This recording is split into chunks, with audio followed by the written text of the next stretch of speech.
2016, I discovered that my life was totally out of my control. I didn't know what tomorrow would bring. My faith was truly tested like never before.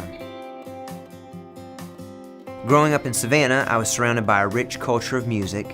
My dad was a rock and roll musician, and my grandfather was a bishop in the Episcopal Church. While I grew up going to church, it wasn't until I was 15 that I understood what it meant to fully make Jesus the Lord and Savior of my life. My dream growing up was to be a professional basketball player. When I realized it wouldn't materialize into a career, I started playing guitar. My dream became sharing the truth and love through music. The year after I graduated college, Katie came into my life. This was a woman of unwavering faith.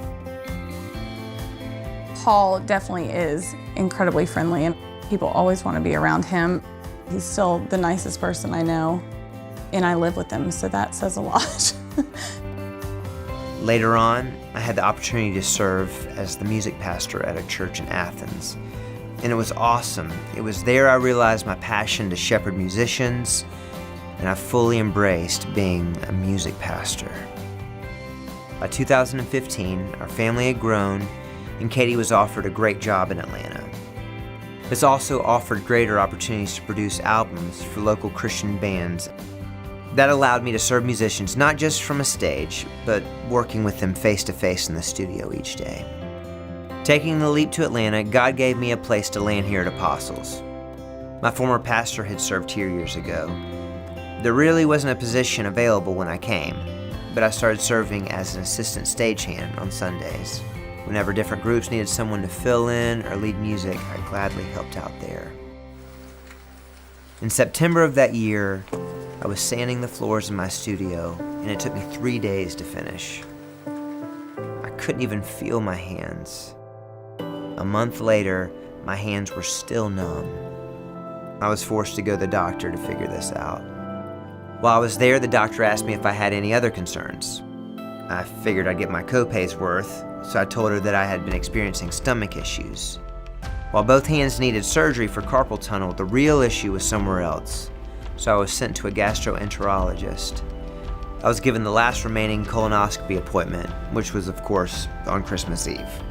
On Christmas morning, God revealed to me that if He had not crippled me, I would have continued to ignore my other symptoms. He was saying, I loved you enough to get your attention, not so you would die, but so that you could be healed. At that point, I still hadn't received a diagnosis, but God was preparing me. 3 days later, I found out I had stage 3 colon cancer. It felt like time froze. The thing about cancer is you just can't power through it. One thing's clear, you are not in control. I'd be lying if I said I wasn't afraid, but there was this unexplainable peace that was protecting me.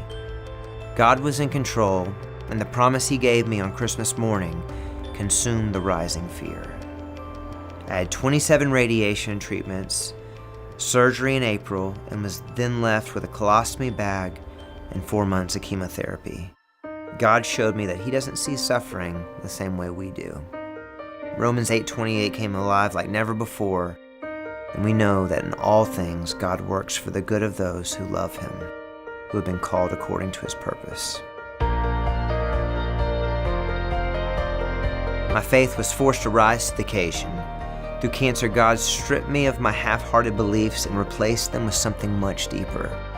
He gave me a peace in the face of death, and I was free to fully live. I was finally okay with just being a child of God. I didn't have to be anything, the best music producer, artist, or songwriter. I was okay just being His. It sounds crazy, but in the midst of all these challenges, God blessed me with the opportunity to lead music here at Apostles. There were Sundays when I had to close my eyes and focus solely on Christ to get me through the pain, but I know the prayers of this congregation have carried me.